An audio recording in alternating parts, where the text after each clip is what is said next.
live from New Hampshire, and we're going to go right away to Texas.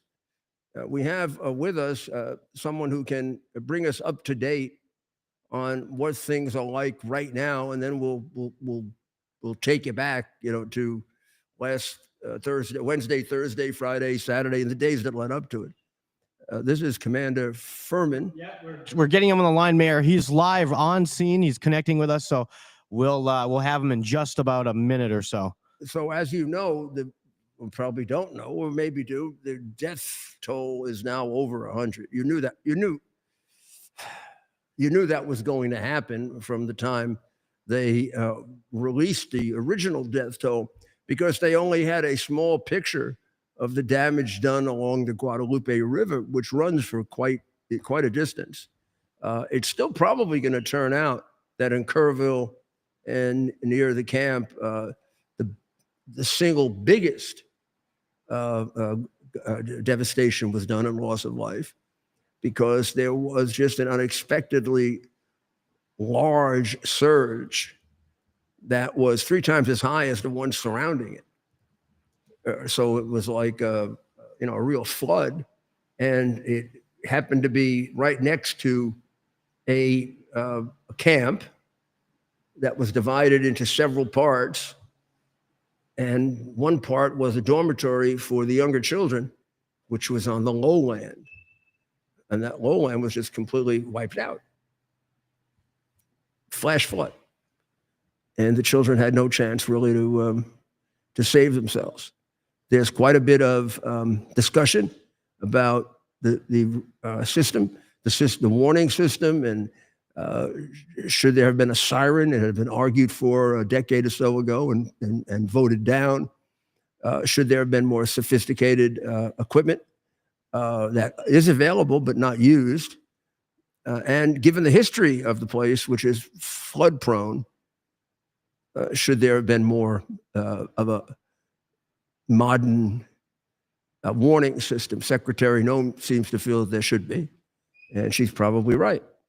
On the other hand, as I look at this, and I think about the sophisticated systems that would be available, and I look at the strange way in which this happened, which was this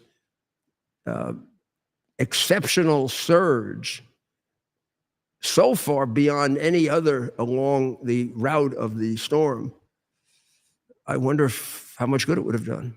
What would have done good is if they had evacuated the place the night before. But it doesn't appear as if, at least they felt, there was enough danger to do that. I think it came as quite a surprise that it hit this level.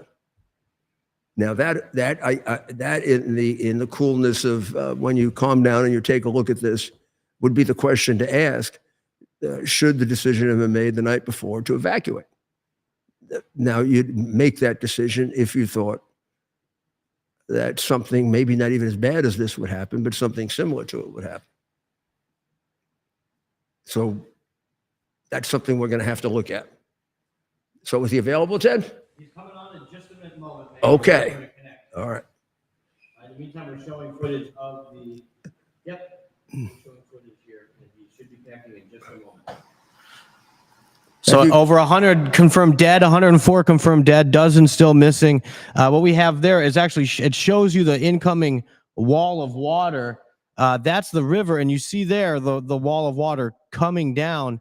You definitely would need some sort of early warning system that can pick that up and notify people immediately. I mean, you have seconds to spare, minutes in some cases.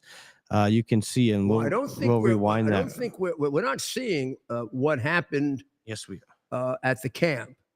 What happened? That is very, very bad. Look at this. That could create flooding and death, here and there.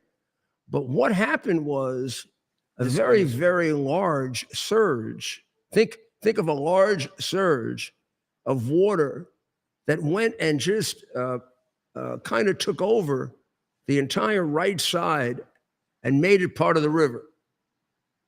And it was lowland without all the trees, and that's the section where the children's camp was. So you see how those waves are coming up. So envision a wave that comes up maybe 10 times higher than that and floods over onto the land. And now, for a while, what you see is an extension of the river, not land. It looks like it, some of that is happening in the bottom right, but I don't know exactly what area of the Guadalupe River this is. And it happened in the southern section. The river, right at this point, divides. And it continues to go. It's a river that flows originally from south to northwest. At around here, it turns and it begins to flow more west. The upper part of the river continues to flow directly west through the rest of Texas. The southern part of the river goes rather decidedly south and heads down that way. It's that part of the river where let's call it the explosion took place, where after a short while of making that turn, a very large, first a smaller surge, and a smaller surge, and then a gigantic surge took place that took over the southern bank of the river. And on the southern bank of the river were the camp facilities, including the dormitory for the children, young children. We may be looking there at land that was taken over by the river now.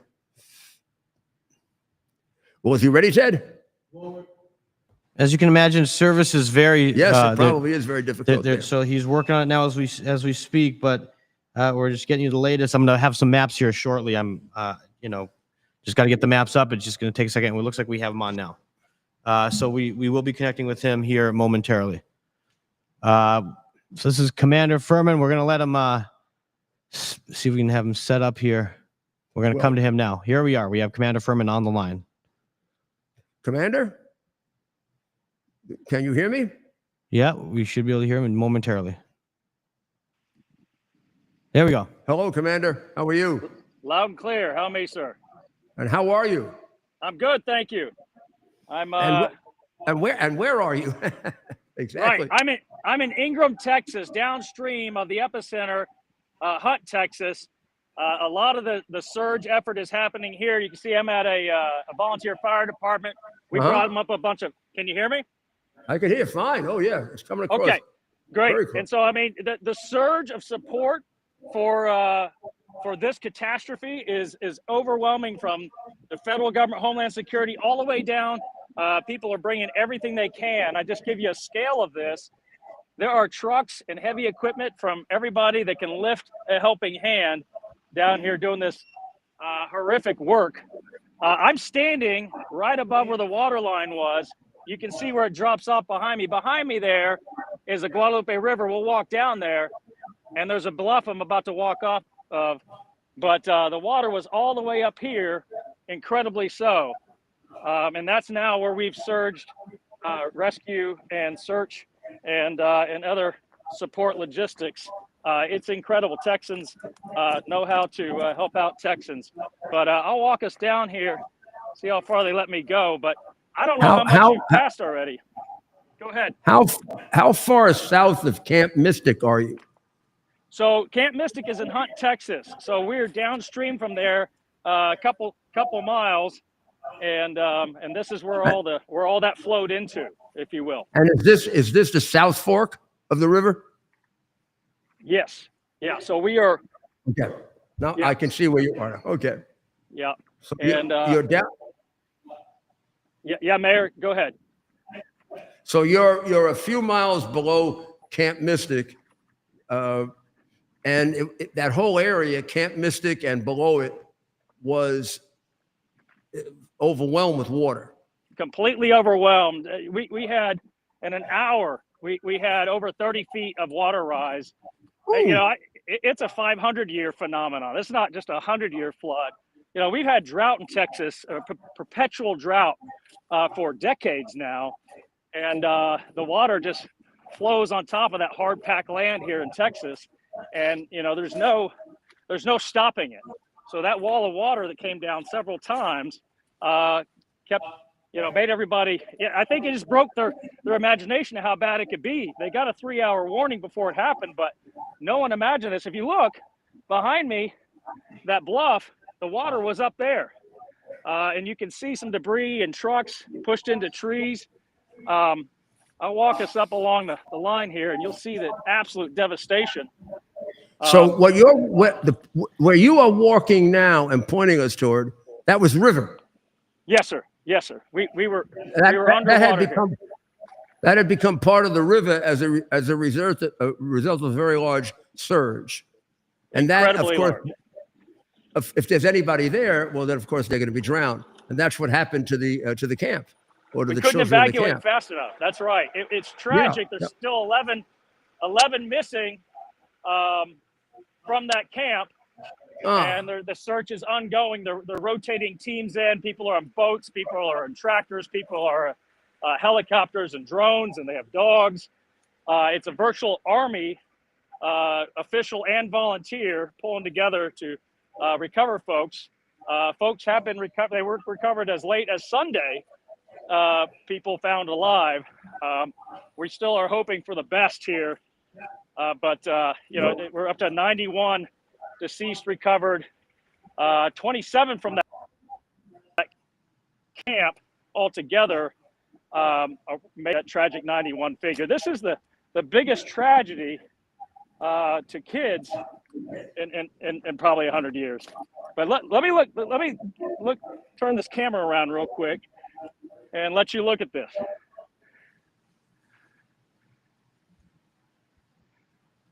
It uprooted trees, Mayor, completely uprooted trees. It was basically an avalanche of water that came down this river and caused this horrific situation. But you know what's amazing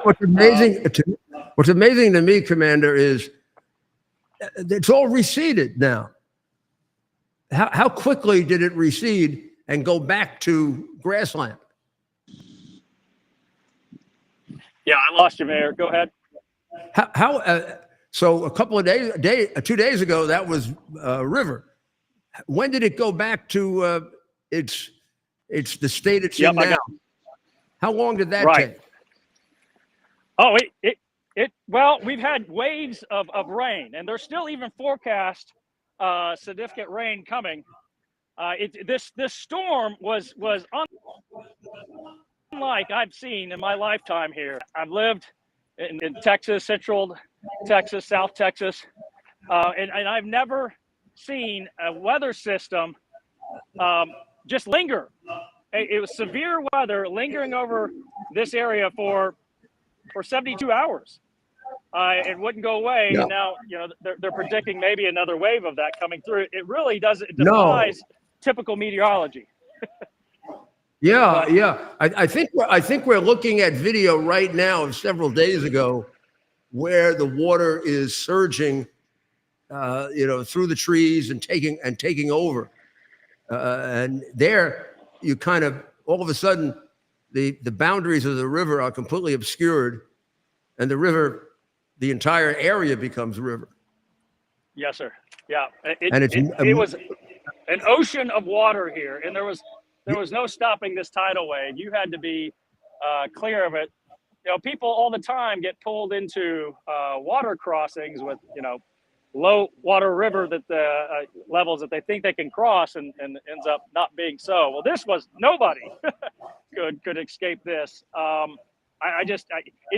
It feels apocalyptic down here, Mayor. It's truly crazy. What is, though, encouraging is the human spirit, the Texas spirit of coming together with the federal government. Our state resources have been abounding here, and really people are filling in every gap they can. It's truly a testament of the resilience. Yes, sir. How'd you get people there so fast?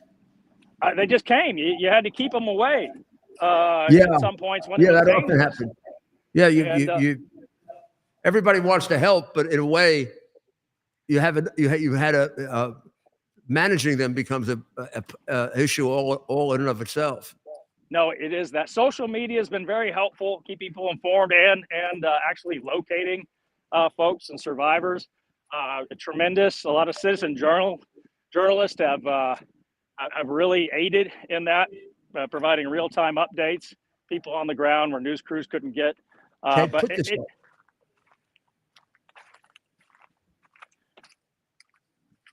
Still Now, with go me, ahead, Mayor? sir. Yeah, I'm with you. I'm putting a big red mark about where we think you are on the map, so people realize it. Right below the camp, and that whole area was destroyed. That whole area around the camp and south of it, right? I didn't hear that. Repeat your last, please. I said that whole area was destroyed. It was. Now, there were several other camps in the area. Do you know if they were seriously damaged? So Camp, there was. Go ahead, Camp. Which one? no, Camp La Junta, Camp Waldemar. Right. I don't know the names. Seriously damaged. Most people got their people out. You know, there were about 500 people at Camp Mystic, and it's remarkable they got out as many as they could. Truly amazing. You know, you don't have buses sitting around for 500 people, but they got out the majority of the folks, and incredible the evacuation effort here. People did the best they can. The camp director of Camp Mystic met his demise trying to rescue his charges. Yes, of course. Isn't that amazing? Oh, truly heartbreaking. But it just goes to show you that even the hardest, most dismal times, there's hope. People will do what they can. If you can look now, Mayor, you can see across the riverbanks here how high you'll see where the green.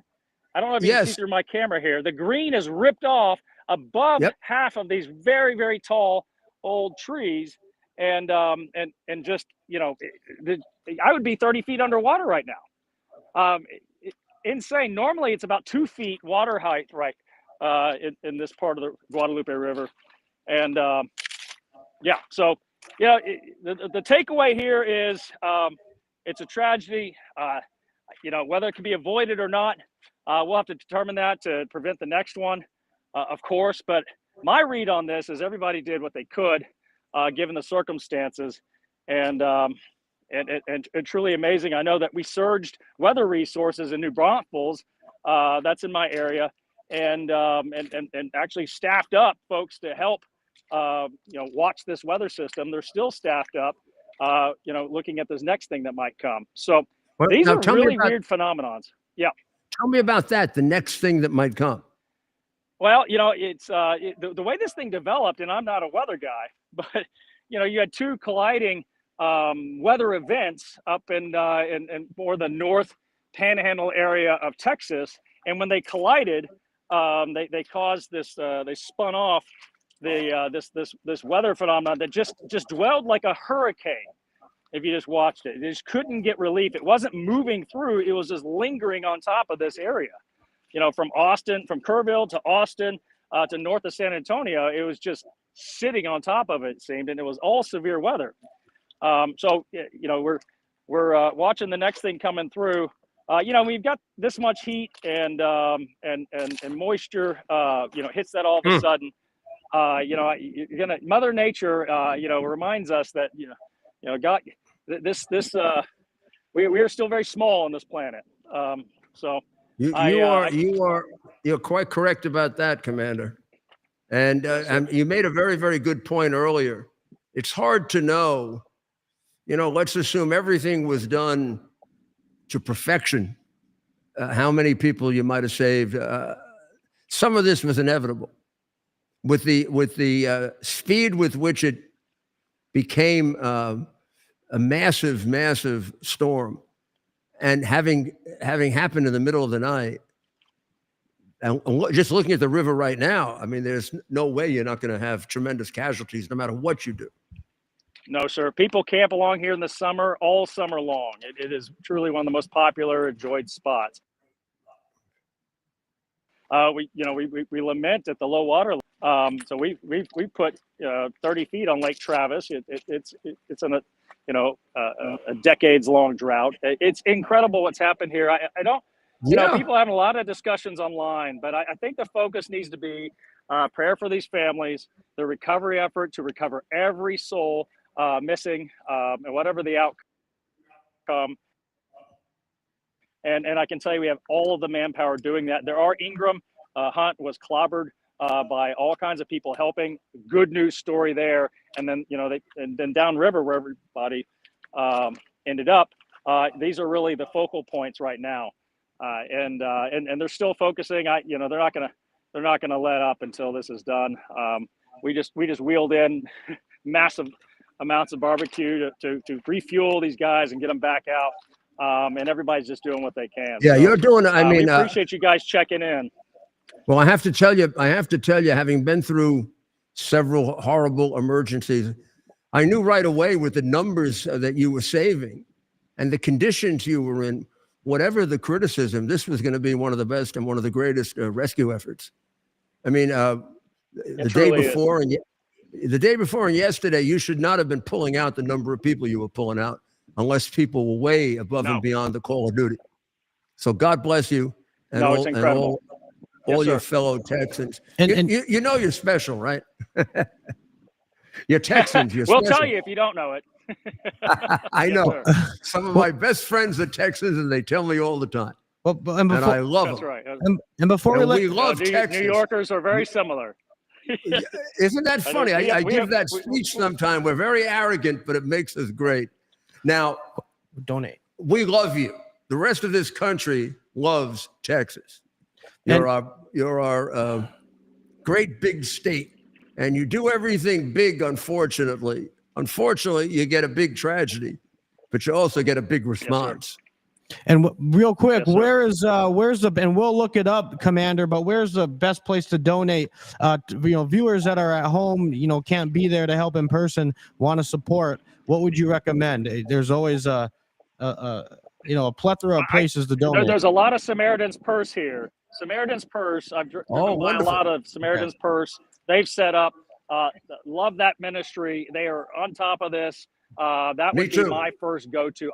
I know those dollars are going to be used well and great choice, Commander. And yes, sir. So Samaritan's Purse. You can go on their website, and they've got a link that you can hit for this. So please check it out. You never know, until this is all over and you do the accounting, how costly this is. The estimates are mind-boggling even to conceive. And so they're going to need a lot here for sure. But everybody's pitching in what they can. I can't tell you how many people are just filling in the gaps and doing what Americans do. So God bless you guys for keeping up on the story. New York's done some of the best reporting on this. And truly, we come together as a country in this. We need to come together and unite in these moments. And really, absolutely. God bless you. And anything you need, if they're not doing anything right, you can come on my show anytime, and we'll make sure it gets to the right people. I think thank you, Mayor. The president was on top of this moment one. He was. He's going to be down here Friday. Yeah. So Christian Nolan was down here this weekend. He's going to be down here on Friday to book in that. Absolutely. The resources they flowed into this area have just been she's the real thing. It's a complete contrast, Mayor, from the hurricanes in North Carolina. You can't have more opposite situation. That's what that's what I guess I'm channeling when I'm just floored by the federal, the state, and the local volunteer level of resources and people doing work, not just patting people on the back. And I tell you what, it is completely opposite what we had in the last administration. I don't want to make this political, but people need to know that they had all the FEMA resources in the last administration. Little be known, they're actually using that to house illegal aliens, and they diverted that. Actually, the guy running against for Congress, Henry Cuellar, authored that. to divert all of those emergency relief funds that really Yeah, caused I a know. dismal It was- despair in North Carolina. This is the opposite. So if you think what's happening, if you remember that story, everybody, this is the exact opposite. It is a massive tragedy, but the response has been incredible from top to bottom. Well, God bless you, and you be safe now. And we'll Yes, get sir. back to you to see how things are going, particularly if there's going to be some other weather condition. I hope that's mild. I hope Yes, so. sir. Well, We we do will too. pray very, very, very intently for all of you. God bless you. Thank you, sir. And you're displaying the American spirit to the whole world.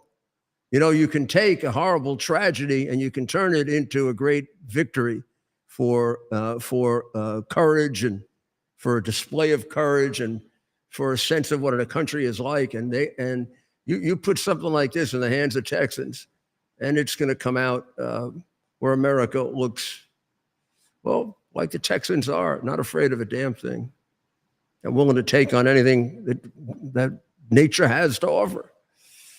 Whoa. Well, let me get this story in quickly because you need to know it. So the negotiations and discussions between the president and Bibi, which are probably ongoing right now, have a new wrinkle to it. It's a Palestinian sheik who would be a Palestinian nobleman, right, of a great family, who has made his own offer of peace. And he's joined by 4 other very influential sheiks who run tribes in the Hebron area of the Palestinian Authority. That's closer to the West Bank. It's not part of Gaza. Has been the more peaceful of the two, and is governed by Fatah rather than by Hamas. Fatah was a revolutionary and terrorist group. It was the Palestinian Liberation Organization, but it changed so that it could concentrate on Arafat's second career, which was stealing money from his people. And it is a horribly corrupt organization. So they get a choice between a group of corrupt terrorists and then just a group that's completely corrupt. And then the people get no money and they starve. So these sheiks run their own families and stay independent of them. And they're run pretty much the way Saudi Arabia is run, you know, in a paternalistic way. So he wants to bring together, or he has brought together, a group of at least 4 of these ancient tribes, really. And he wants to set up an emirate called the Emirate of Hebron. And he wants to, number one, recognize the eternal existence of the state of Israel as a home for the Jewish people. Now, that's the big barrier for the Palestinians. They will not recognize that. So he wants to jump that barrier and recognize it. He wants to be independent, but he wants to build up over a period of time a working relationship with Israel. And Israel will start by taking 5,000 workers. And then eventually it'll be 50 to 60,000 workers. And then they're going to work out some sort of interrelationship. You know, like there'll be an independent country, but their foreign policy will be associated with Israel, or they'll be helped by Israel, or and they will be friends, and they will sign an Abraham Accord. And so this would take a significant number of Palestinians with a tremendous amount of influence, and ones that have had long-term claims to the land, which is why it was granted to them by the Israelis.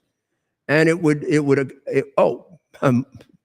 let me not leave out the most important part, which has been the thing that has killed this for 30 years, because I don't know if our presidents doing this were stupid or perverse, but they will unequivocally forego terrorism and will turn in all terrorists and will not encourage terrorism. The opposite. They will punish and execute terrorists. They don't want terrorists among them, and they don't want terrorists among the Israelis. That's what Israel had to hear. And I know Hebron And it seems to me, although this of course got to be checked out very carefully, but this is worth pursuing. This is sufficiently different than what we've heard for 30 years that this could be a prototype for a peaceful relationship between these people. It can take a while, something like this, to spread to Gaza, and there you've got an issue of what do we do with Gaza and how do we keep it safe? The Israelis want a period of time of occupation because, after all, they don't want people from Gaza coming in and killing them. You wouldn't either. At the same time, the Arab side wants normalization as fast as possible. And the president's going to have to work his way through that. There's some talk that maybe the Egyptians would take over the policing of Gaza. You'd say, well, why? They're anti-Israel. No, they're not. The Egyptians were one of the first to make peace with Israel, remember? And they have their own issues with the Palestinians. Remember, the Palestinians were part of the Muslim Brotherhood that overthrew their government, took over, and then Sisi had to fight to get it back. And as far as the Muslim Brotherhood is concerned, Sisi's a dead man. So he's got his own realistic view of Hamas and would keep them out of any kind of a Gaza reunited, reorganized state. So there are some interesting possibilities that are provided by Sheikh Wadi al-Jabari, otherwise known as Abu Sanad, who made this speech. I would have loved to have been there, from his ceremonial tent in Hebron. This ceremonial tent probably looks, I don't know if you've ever seen a ceremonial tent, but it probably looks like a palace tent. So should we take a break now? And when we come back, we're going to have Darren with us, and we're going to make it a surprise. That sound good? Sounds good. All right, so we'll take a break right now. U.S. Army Major Scott Smiley paid a high price serving our nation. Scott was leading his platoon in Iraq when a blast sent shrapnel through his eyes, leaving him blind and temporarily paralyzed. Scott would become the first blind active duty military officer before medically retiring years later. Thanks to friends like you, the Tunnel to Towers Foundation gave Scott and his family a mortgage-free, specially adapted smart home. Show your support for America's heroes now. Donate $11 a month to Tunnel to Towers at T2T.org. Are you ready for some action? I'm ready for action. Get the Elite TV plan only through the portal. 218 channels, and it's only $69.95 a month, Wow. including your free portal. That's cheaper than everyone else. Your favorite sports, movies, news, Wow. even daytime dramas. We're talking about ESPN, OAN, Newsmax, Wow. channels you can't get anymore in certain areas. Compared to the competition, this is a way better deal. Endless selection. Not to mention all the free music channels. There's over 700 premium and classic movies all ready to go. Wow. Plus, they got catch-up TV that allows you to go back and watch what you've missed or want to watch again. Cut your cable in half and get twice as much for free. Way more channels for half the cost. After the first year, the subscription then drops to $57.95 monthly, Wow. where you change or upgrade anytime. Go to QUXNow.com and get yours today. Use promo code RUDY. Act fast. These deals are selling out. Here we are, pretty much at the beginning of the process here at this pristine, I call it a laboratory. It's not like a factory, it's like a hospital. This is the beginning of the process for roasting. Deep grain, very good quality. Most people don't use this quality. We deal with small farmers because they like to know who we're dealing with. They give us the highest quality, all organic, non-GMO. You should know all Arabica beans, no Robusto, all Arabica. They're going to go into the roaster, and it'll get roasted for about 20 minutes or so.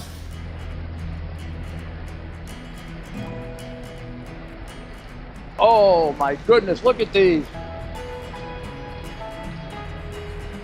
My goodness.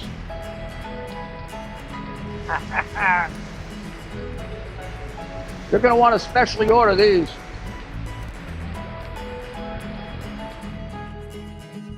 This is what goes into Rudy's Coffee. Maybe I just.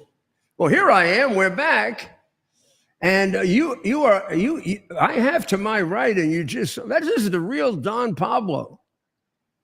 We went to dinner last night, and I was really, and his wife walked in first, and she announced the reservation. He said, "Reservations for Don Pablo." So that's how I'm going to introduce Darren. This is Don Pablo. I don't even know if I'm going to tell you his name is Darren Berg, but. Thanks, Rudy. It's great to be here. It's always an honor to be in your company. Well, Darren is a man of many, many talents. But I'm going to tell you this, and it's not just because he makes my coffee and handles all of everything with it. It's the best darn coffee I've ever had. Maybe I like it because it has my name on it, but I just don't drink any other coffee anymore.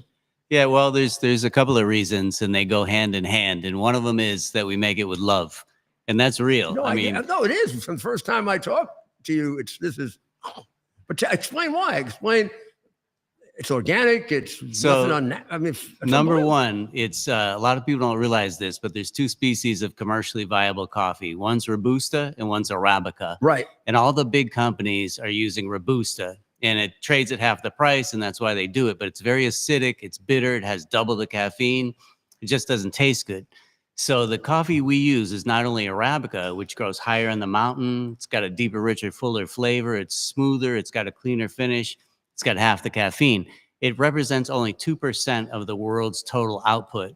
Whoa. So these big giant companies that you see in the supermarkets, we call them supermarket brands, they don't even have the access to those. They wouldn't be able to fill up all the supermarkets. It's just a much smaller amount of coffee that we have to work with. And so we have that level of quality, and then we roast it to order. Doesn't matter, if one of your individual customers is ordering or one of the big retailers is ordering. We'll roast that coffee, stamp the PO right on the bag, and ship it out to them. And we do this in small batch roasters. Other companies our size will have one great big roaster or maybe two, and they're constantly pushing out the coffee. But we're doing it to order in these small batches. It's all air cooled, and it's just a much better quality. Very carefully. When you said with love, it is done with love. The people who do it seem to enjoy what they're doing. Absolutely. They're very, and then they're pulling things out all the time. Oh yeah. First of all, they got their eye on it, right? We're even before that, when we buy the green unroasted coffee, we're making sure that we do it from people that we know, that we've met, that we've been to their farms. What does the Arabica coffee look like, and the Robusto, before you start cooking it? Yeah, it's they call it green coffee because it's green in color, and that's the other thing. Are both green? Robusto both are green. They're both begin green. Both begin green. They're very similar in shape and color. There's just a little bit of a difference. The Robusta is a little bit rounder. It actually takes somebody who knows what they're looking at to understand the difference between the two. But they are grown in different elevations. Is that right? Yeah, absolutely. And the higher the elevation, the longer it takes for the bean to mature. So it's denser, and there's a lot of flavor in that density. So a lot of countries and a lot of companies who want to get a lower quality coffee, or actually a lesser expensive coffee, will get a lower grown coffee. And also defects, a number of defects. There's a lot of defects in those coffees, and then they can buy them less expensively. A lot of defects in the supermarket brands. And are they all Robusto, or do they have some? They're a blend usually. So it's either 100% or a blend. And it's funny, one of the big ones, it's been about 15 years now, but they came out with a smoother coffee. They called it, I'll just say it's Silk, right? Big company called it Silk. Sorry, company that rhymes with Folgers. But anyway, Silk. Yeah. So what they did was they mixed a little bit more Arabica in with the Robusta to make it a little bit less acidic. Right. but ours is 100%. Yours is 100% Arabica and very smooth. So this is, we have 3 bags. We have bold, and that's this one here. Bold.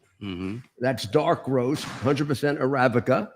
Then we have morning coffee, which is somewhat less bold. And then we have a decaffeinated coffee. But Yeah. talk about that for a moment, because that's much healthier for you than the decaffeinated coffee that the people drink. So 95% of all the decaf out there on the market is done with a harmful solvent called methylene chloride. The one that we use for your coffee is 100% pure water. It's called the Swiss water process method. It's actually a brand, Swiss water, and we use that exclusively. No harmful solvents. And you have to watch out, because some decaf that you'll buy, it will say naturally decaffeinated, but it's actually done with ethyl acetate, which comes from sugar cane. But if you drank a cup of ethyl acetate, you would have serious problems. You don't want to do that. So it's done by a natural process. So Yeah. you don't end up with any extraneous chemicals or No byproducts, nothing. They just use water, pure water, to leach out the caffeine. You know, all these recently, I'm going to say 5 years or so, maybe more, there have been a whole rethinking on coffee. That there's a way in which you can drink coffee that can be very healthy for you. It was always thought that coffee was either neutral or it wasn't going to help you very much unless you needed some energy or whatever. Now the thought is that using it the right way, can actually have very, very positive health benefits. Well, yeah, that's a very good point. And the reason that is because this country, our country, has used the Robusta coffee for decades early on. Great big manufacturers, and they're looking to squeeze as much margin out of the product as they could. So they use the lower quality coffee. And because it's so acidic, it will cause health problems. It cause digestive problems, GERD, acid indigestion, all these types of things. And it's got double the caffeine, which is not good for you either. So introduce Arabica coffee, and it's a better quality, less harmful coffee. I used to sometimes, if I had heartburn, I would stay away from coffee. Yeah. Now I don't. Yeah, you don't have to, because It doesn't matter. Yeah. I mean, and also the other thing that you told me right at the very beginning, I used to use sometimes some milk, sometimes some sugar, sometimes some sweetener. I never liked it. I always wanted. I like coffee very much, and I very much wanted to taste it, but I needed to. It was from the day I started drinking your coffee, and then the coffee you made for me. I don't even think about it. Yeah. In fact, I would get annoyed if you put milk in my coffee now. I would probably throw it out and get another cup. Honestly, I mean, I've learned to try not to judge, at least not openly in public. Yeah. But it's such a good taste experience without any additives at all, no cream and sugar. If you have good quality and you make it just right, Yeah, it's it's rich, it's chocolatey, big it's smooth. difference. It's got a very, very clean finish and a cocoa overtone. Well, it's quite a. Here they are. This is the morning coffee. We'll put it right here. There's the morning coffee. And this is the bold coffee. And they're both, I mean, I prefer the bold, but that's the way I am, you know. And then and then I make it in the grind of bold. Yeah. I put on the bold part. You know, But then, honestly, for Maria and for Ted, I have to sometimes dial it back. Right, Ted? That's right. They get annoyed with me when I make it too bold. yeah, everybody has But their own. they all like the bold. Yeah, they're both very good. It's just a level of roast. Like the bold is roasted a little bit darker. It's a full caramelization of the natural sugars in the bean. Now the medium dark is actually our best seller, and it's a slight caramelization of those natural sugars. Would this have less caffeine in it?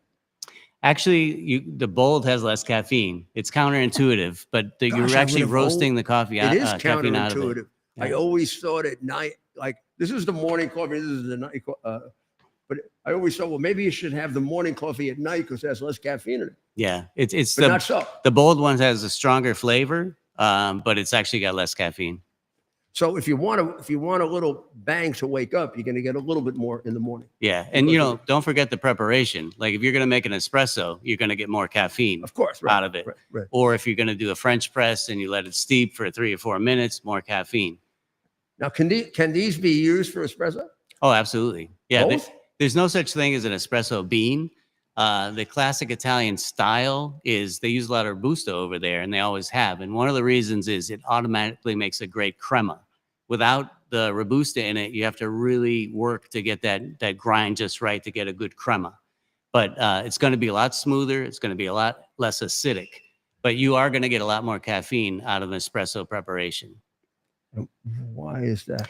It's, it uses steam forced through the coffee. So it's a very full extraction. So all that caffeine comes with all that flavor. You get a lot of flavor too. So where do all these beans come from? Yours come from Honduras, which is actually my favorite origin in the world. Been to 39 countries, excuse me. Excuse me. Wow. Been to 39 countries and tried the coffee everywhere. And when I found the Honduran coffee, I was just really blown away. You got the right altitude in there. You've got shade grown. They now volcanic compete soil. for the best cigars. Yeah, I But it believe used to be Dominican Republic, then sort of Nicaragua kind of was ahead of them, and now Honduras is right up there. Yeah, Some people think better. for many years they've been known as like sort of a filler bean, but that was a long time ago, and they've been working very hard through their foundations and the National Coffee Institute that they have over there to improve the infrastructure for coffee, and they've done a really amazing job. Now those countries can get. Do you also work in Nicaragua and in Costa Rica and all of Central they America? all have coffee, right? They all have Colombia. really great coffee too. But really what makes the difference in Honduras and Guatemala and Nicaragua, those three countries specifically, it's all shade grown, a lot of volcanic soil. Coffee plants love sulfur, and there's a lot of sulfur in volcanic soil.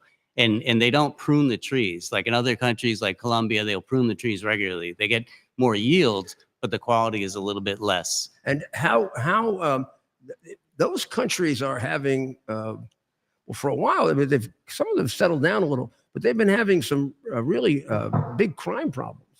I mean, how do you function in there, in and out, and with the business? Well, that's a great question. And, of course, as we opened our borders, a lot of the people that used to pick coffee for a living would come up here, and that they would be a problem for the farmers to get workers to come and help do the harvests. So that's been a problem. Crime's a problem. They steal coffee. Coffee went to record levels at the price over the last few years, actually 4 times the average, the normal average. And so it becomes like gold, and people steal it. So yeah, crime is a problem at origin for sure. So now, what has happened with the price of coffee? Has it regularized a little? It's coming down now, thank God. Yeah, it's been a really tough year.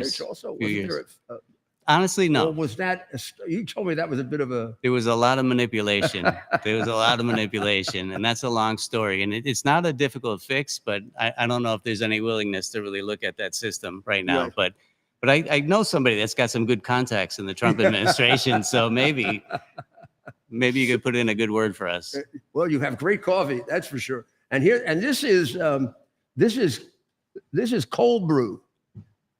So I mean, this is something I was actually very surprised when Darren said they could make this, because I think of iced coffee as you take this coffee and you put ice in it. Yeah, well, you can do that, or you can do it like this. It's a lot easier and convenient, and it's 2 ingredients, coffee and water.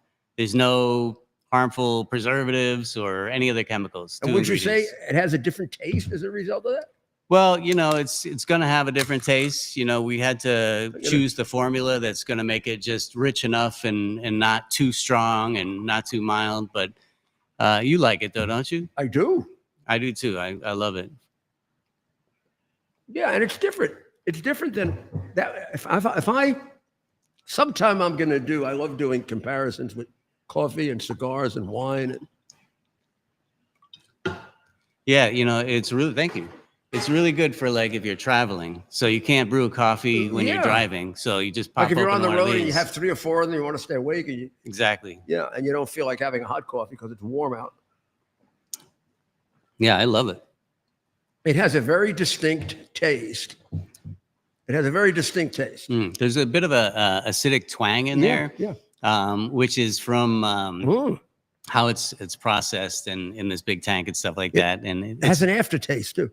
A little bit, but it's pleasant, right? Nice aftertaste. Yeah. I like it too.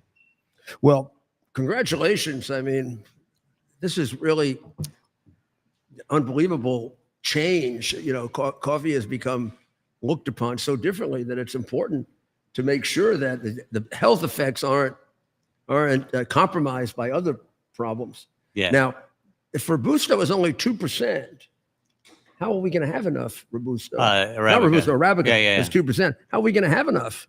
Well, you know, I mean, you can always plant. It literally grows on trees, so you can plant more, right? But up high. There's a lot of sort of hype around climate change, and you know, from what I've witnessed, it's not true.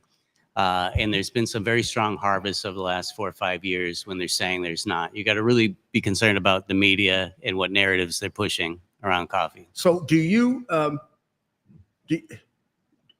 know of any place in America that make coffee? Yeah, they're growing in California now, and it's actually pretty good. It's not at the level where you're gonna. But can they do the Arabica and Robusto in California?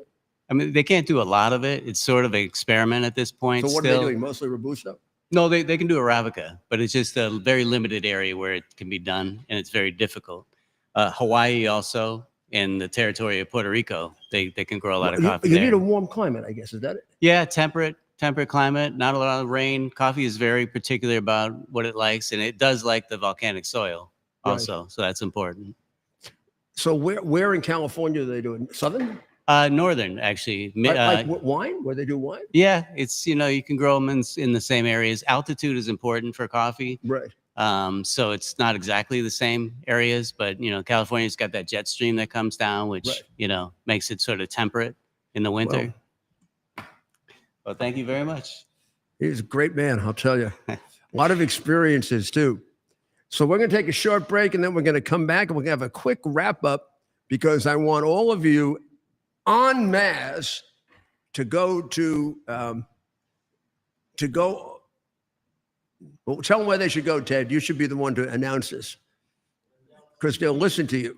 Lindell TV. Now, is it only on Lindell TV?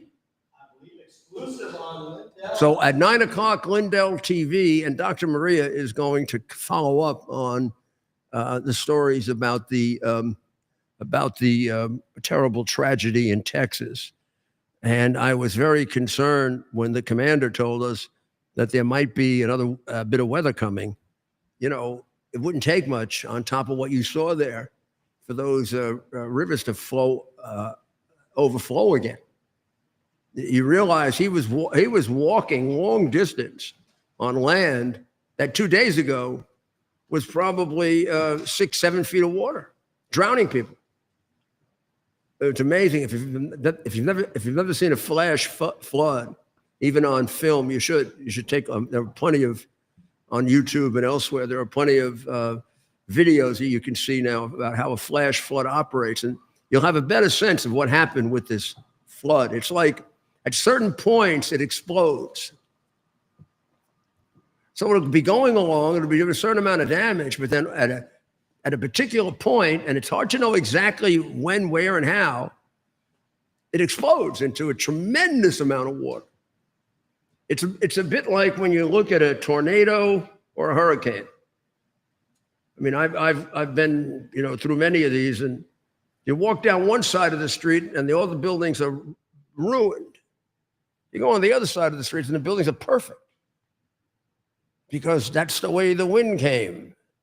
Same thing is true here. One side of the river, completely overtaken by the water, everything ruined. Other side of the river, relatively little damage. And more here, it's in sections.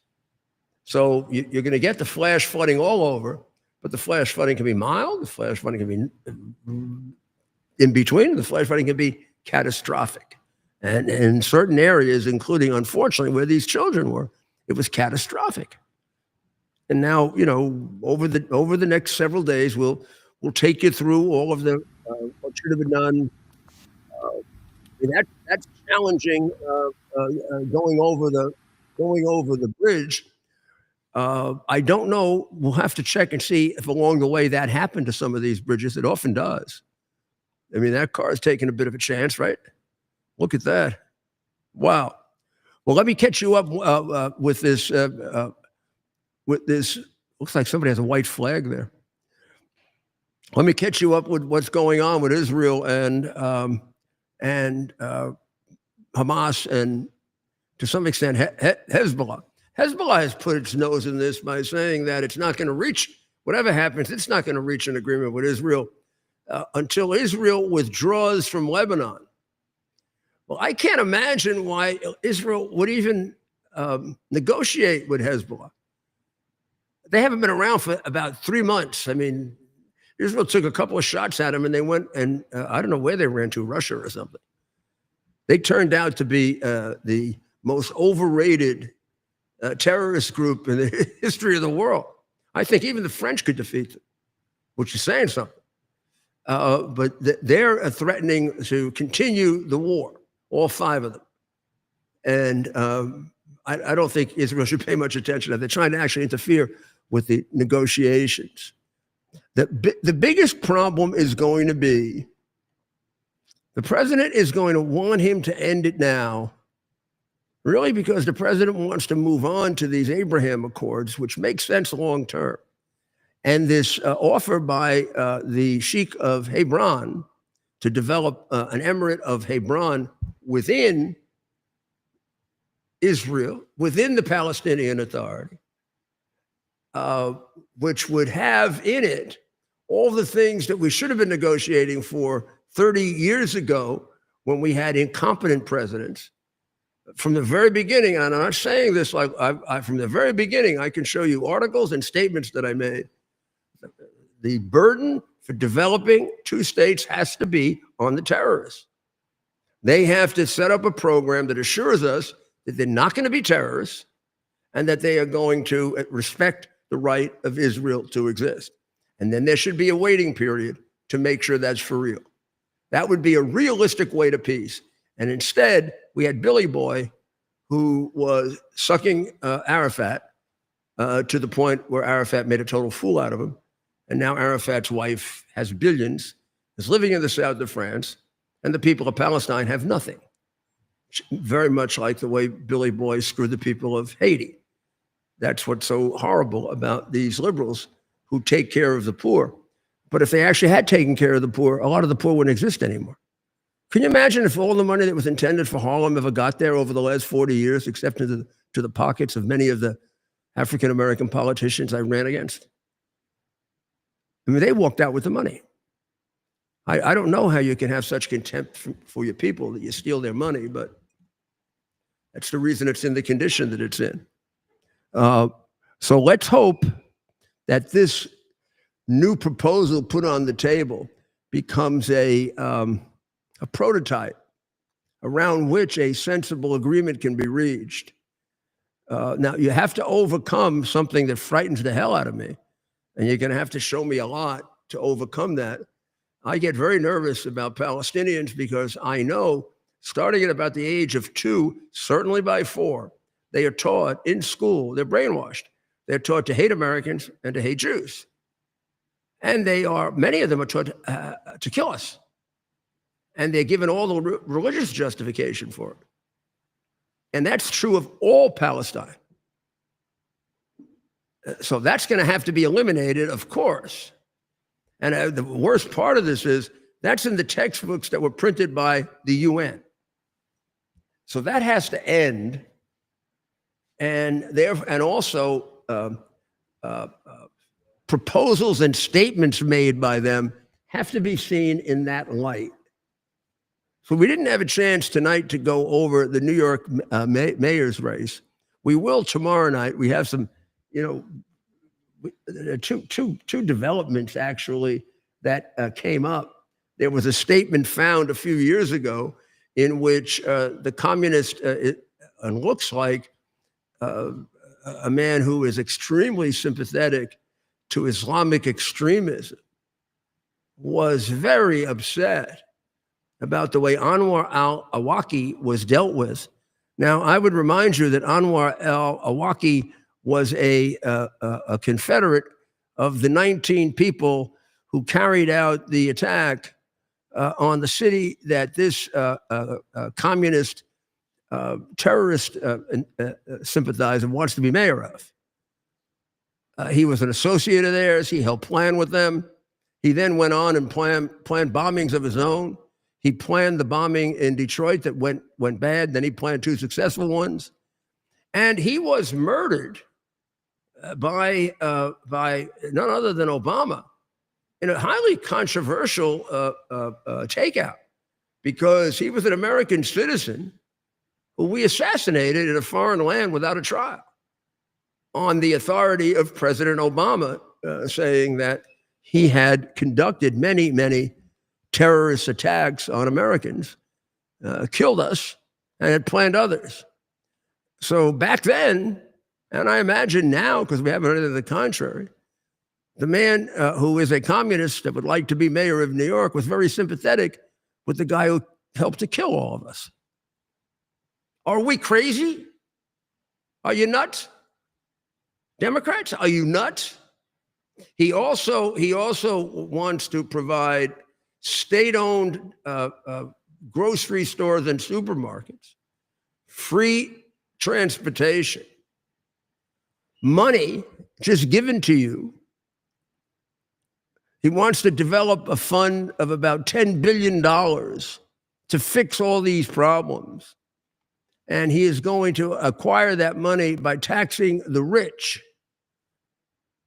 who already pay some inordinate percentage of the tax in New York, maybe 70%, and are damn tired of it, which is why the rich are leaving New York more than any other city or state.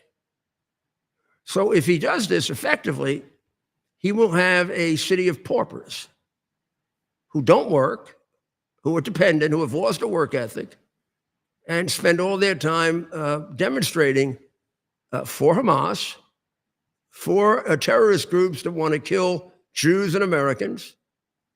And the once great city of New York that used to be thought of as, one of the great Jewish cities, will be a city which will have anti-Semitism that will match Berlin during the Nazi era. Now, this is all happening because you Democrats don't pay attention to what the hell you're doing. You vote like a bunch of automatons. I mean, you voted for de Blasio. De Blasio was thought of as not being that dangerous. He was definitely a communist. He wasn't dangerous because he didn't have any brains, and he was lazy, and you could get him off the subject by just giving him a marijuana cigarette, and he'd stick it in his nose. You voted for him twice. Even after he turned out to be a failure in 4 years, you voted and reelected him, like a 12% turnout. Please, my former fellow citizens, New Yorkers, who I gave my life to, will you please save our city? We'll be talking about the candidates, Curtis Lewa and Eric Adams. I take it Cuomo is out, and how we're going to negotiate that very soon. But please, this guy's got to go. This is what Karl Marx was dreaming of, in the mid 2 centuries ago. And he's very, very close to getting there. So I want you now to go over and see Dr. Maria right now, even before I sign off. If you don't, I'll make funny faces. No, I won't make funny faces because he might stay on to want to watch them. I don't know. But remember, pray for the people of Israel. Pray for the people of, please, pray for the people of Ukraine. Pray for the people of Iran, that they're delivered from the horrible conditions they live in. And pray for the people of America, particularly New York, so they don't elect the first communist Islamic extremist sympathizer to office and ruin the greatest city in the world. And pray for our president. God bless America.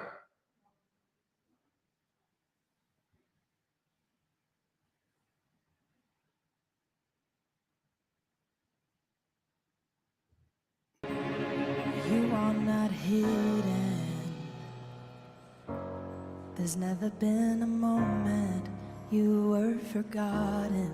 You are not hopeless. Though you have been broken, your innocence stolen, I hear you whisper underneath your breath.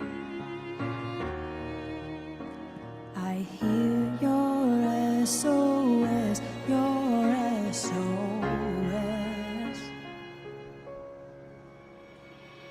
I will send out an army to find you in the middle of the darkest night. It's true, I will rescue you.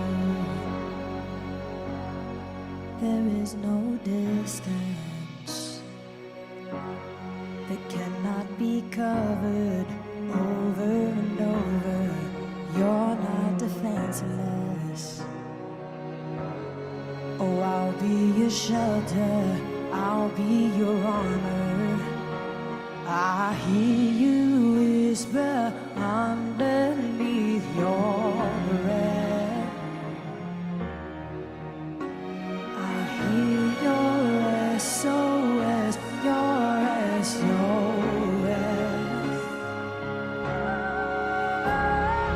I will send out an army to find you in the middle of the darkest night. It's true, I will rescue you.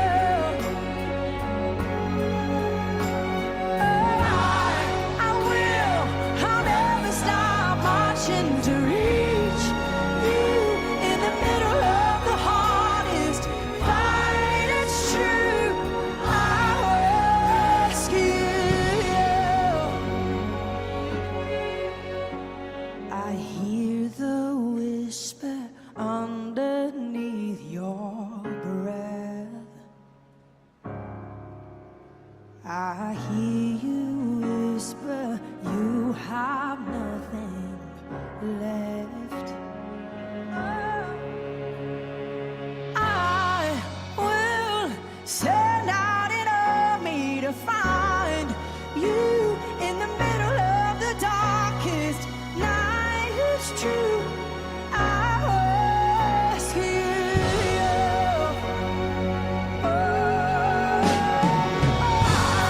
I will, I'll never stop marching to reach you in the middle of the hardest fight. It's true, I will rescue you.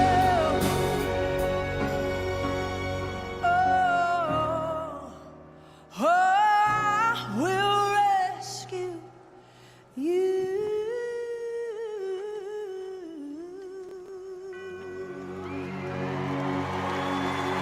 It's our purpose to bring to bear the principle of common sense and rational discussion to the issues of our day. America was created at a time of great turmoil, tremendous disagreements, anger, hatred. There was a book written in 1776 that guided much of the discipline of thinking that brought to us the discovery of our freedoms, of our God-given freedoms. It was Thomas Paine's Common Sense, written in 1776, one of the first American bestsellers, in which Thomas Paine explained, by rational principles, the reason why these small colonies felt the necessity to separate from the Kingdom of Great Britain and the King of England. He explained their inherent desire for liberty, for freedom, freedom of religion, freedom of speech, the ability to select the people who govern them. And he explained it in ways that were understandable to all the people, not just the elite. Because the desire for freedom is universal. The desire for freedom adheres in the human mind, and it is part of the human soul. This is exactly the time we should consult our history. Look at what we've done in the past and see if we can't use it to help us now. We understand that our founders created the greatest country in the history of the world, the greatest democracy, the freest country, a country that has taken more people out of poverty than any country ever. All of us are so fortunate to be Americans. But a great deal of the reason for America's constant ability to self-improve is because we're able to reason, we're able to talk, we're able to analyze. We are able to apply our God-given common sense. So let's do it.